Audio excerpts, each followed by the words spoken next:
Welcome back to Books and Bytes. Today we're going deep into this book, Crime and Punishment. It's by Fyodor Dostoevsky. Yeah, Crime and Punishment. It's a classic for a reason. I mean, everyone always says that, but this time it's true. Right. This book, it's not just some murder mystery, It really gets into your head. You go on this journey with this guy, Rodion Raskolnikov. He does something truly awful. I mean, we're talking about murder here. And he thinks he can get away with it.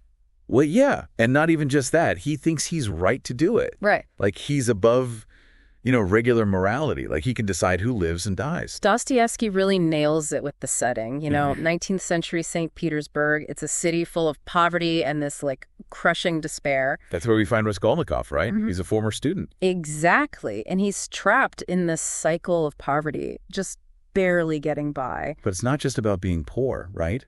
It's his ideas, his intellect, that lead him down this really dark path. It's like he's too smart for his own good, He gets this idea, he calls it the Napoleon complex. So he's comparing himself to Napoleon. In a way, yeah. He believes there are certain people, these extraordinary people like Napoleon, who are above the law. Like they're destined for greatness and the rules don't apply. Okay, so that's where this whole justification comes from. Right. He twists things around in his mind until he believes he can do whatever he wants. And that's how Alyona Ivanovna, this pawnbroker, becomes his target. So she's what, like a symbol of everything he hates? She's greedy. She takes advantage of people. In Raskolnikov's mind, she's like a parasite, feeding off the misery of others. He fixates on her. He convinces himself that her death would be a good thing. Like he's doing society a favor. And Dostoevsky does this amazing job of showing how all these things come together in Raskolnikov's head. The poverty, the isolation, and this warped ideology, it all mixes together and, well, it leads to murder. It's not just about Alyona, though. No, you're right. It's about him proving his theory. Testing whether he's one of these quote-unquote extraordinary men. And then there's the letter from his mother. That letter throws him for a loop. It's like another nail in the coffin. It really pushes him over the edge. His mother writes about Dunya, his sister, who's about to marry this guy, Luzhin. And Luzhin, he's not a good guy. He's got money, but, well, he's just bad news. Raskolnikov sees this marriage as a sacrifice. Like, Dunya is selling herself for security. It confirms everything he hates about society, how the rich exploit the poor. It's so messed up. But Dostoevsky uses this letter brilliantly. It just adds to Raskolnikov's despair. It's like the world is pushing him towards this terrible act. And then in a tavern, it gets even worse. What happens? Raskolnikov overhears this conversation. Two men are just casually talking about whether killing Alyona would be justified. Can you imagine? It's chilling. It's like his own twisted thoughts are being echoed back to him. So it's like fate is like sealing his decision. Yeah, it's heavy stuff. And from that moment on, there's no going back. Raskolnikov, he plans the murder meticulously. He even does a test run, just to make sure he can go through with it. This is cold-blooded. This is calculated. It's all driven by his ideology, his belief that he's above the law. And then the murders themselves. They're brutal. He goes to Alyona's apartment, kills her with an axe. And then Alyona's sister Lizaveta walks in. He has to silence her, too. So he kills two people. Two people, and that's where the real story begins, really. The act itself is done, but for Raskolnikov, the punishment, that's just starting. He barely takes anything of value, which just shows his motive wasn't robbery. He was proving a point. A horrible, twisted point, and it backfires immediately. He's plunged into this world of paranoia and guilt. He's tormented. Dostoevsky really takes us there, doesn't he? Mm-hmm. Into the darkness of Raskolnikov's mind. It's not easy to read, but it's so powerful. It's like we're right there with him, experiencing his descent into madness. But even in all that darkness, there's this glimmer of hope, this possibility of redemption. And that's what makes Crime and Punishment so compelling. It's like watching this train wreck in slow motion, Raskolnikov, he's fallen apart. Yeah, you can just feel the walls closing in. It's not just in his head either. It's like the guilt is making him sick. He's feverish, can't sleep, jumps at every little sound. Always looking over his shoulder, right? Exactly. Convinced that everybody knows. And those stolen goods he hid, they're like this physical reminder of what he did. He can't escape it. So he's trapped, even though he's free.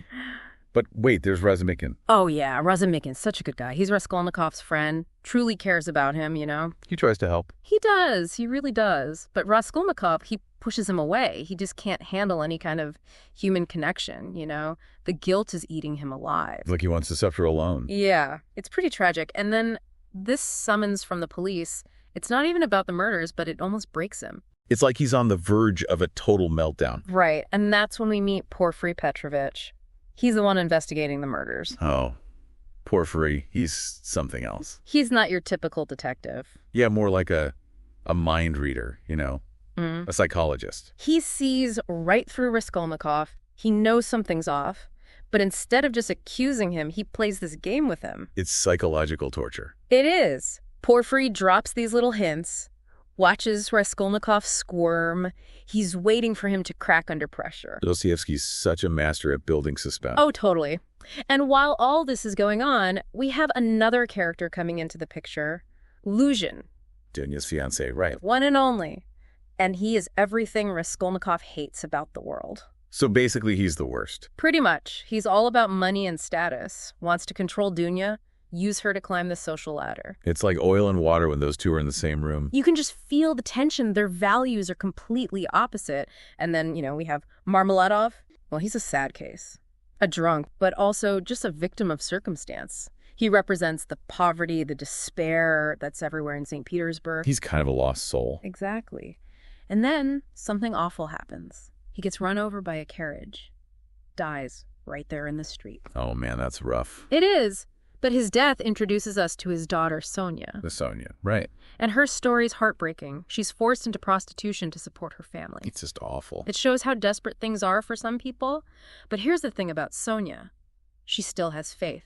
She's pure, despite everything she's been through. So she's like the symbol of hope. In a way, yeah. Oh. And she becomes so important to Raskolnikov. They're both suffering, both isolated, even though their lives are so different. Their connection, it's really powerful. So we've got this psychological torture from Porfiry. We've got Luzhin being a jerk. We've got Sonia trying to be the light in the darkness. What happens next? Well, Porfiry keeps playing his mind games. He even mentions this article that Raskolnikov wrote, the one about extraordinary men. He's not letting up, is he? Not at all. And Luzhin, he just keeps getting worse. He tries to frame Sonia for stealing. Can you believe it? He's trying to destroy her. He wants to discredit Raskolnikov, control Dunya. But luckily, there's this guy, Lebeziatnikov. He sees what Luzhin is doing and exposes him. So Sonia is saved.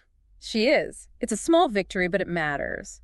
But then things get really crazy. There's this painter, Nikolai, kind of a messed up guy, and he confesses to the murders. Wait, what? Yeah, out of the blue, he confesses.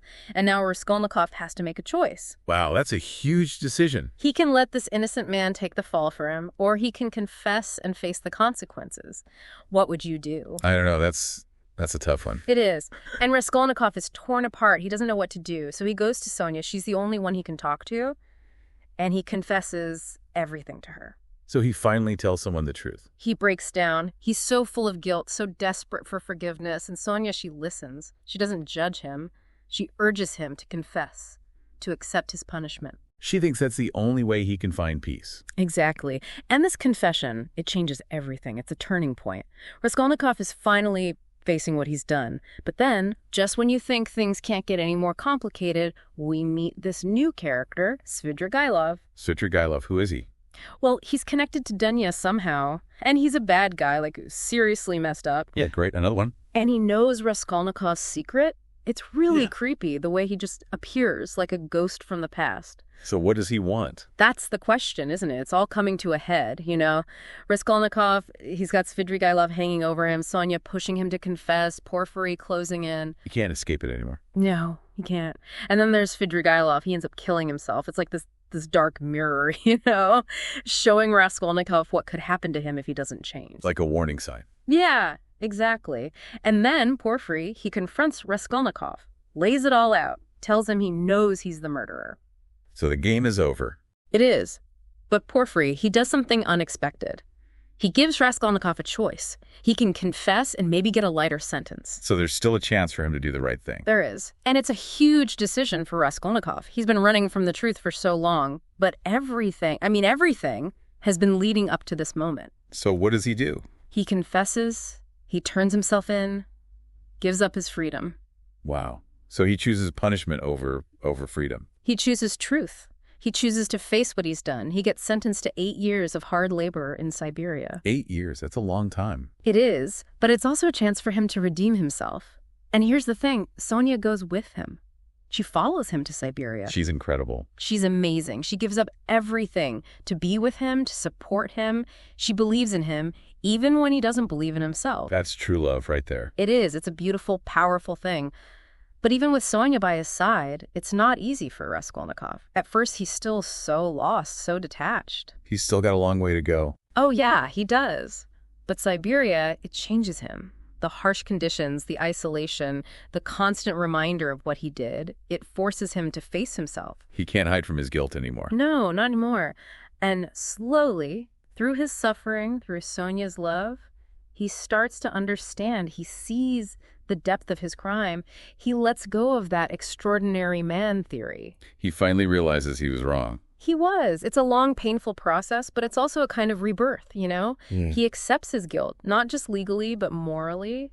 He repents, and that's where redemption begins. So there's hope for him. There is. Dostoevsky leaves the ending a little open, but we see that Raskolnikov is changing. He's on the path to becoming a better man. It's a powerful message, right? That even after such darkness, there's a chance for redemption. It's a story that really stays with you. It does. Crime and Punishment, it's about guilt, about punishment, about love, about faith. It's about what makes us human, you know, the good and the bad. And it's a book that everyone should read.